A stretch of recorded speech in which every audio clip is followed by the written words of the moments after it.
আমাদের মুসলিম বিশ্বের মহান দার্শনিক ইমাম গাজ্জালি বলেছেন,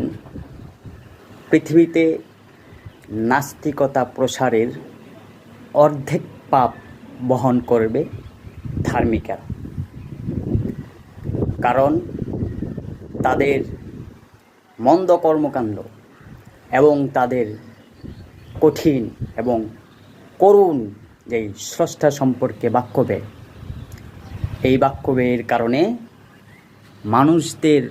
অন্তরে, সাধারণ মানুষদের অন্তরের মধ্যে স্রষ্টা সম্পর্কে, ধর্ম সম্পর্কে একটা ভীতি, একটা ভয় সৃষ্টি হয় এবং এই ভয় থেকেই আস্তে আস্তে জন্ম নেয় নাস্তিকতা, ধর্মদ্রোহিতা। অর্থাৎ শুধু তোতা পাখির মতো কোরআনের আয়াত এবং হাদিসের বাণী মুখস্থ করে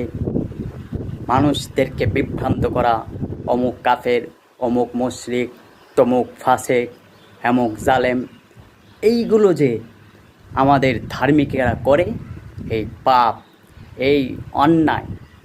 এই গুনাহ তাদেরকেই বহন করতে হবে। পৃথিবীতে যদি নাস্তিকতা বেড়ে যায়,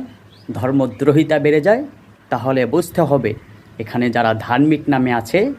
তাদের দোষ, তাদের পাপের ভারও, ওজনও দিন দিন বেড়ে যাচ্ছে এবং এটা কিয়ামতের দিন তাদেরকেই বহন করতে হবে, তাদের হিসাব তাদেরকেই দিতে হবে।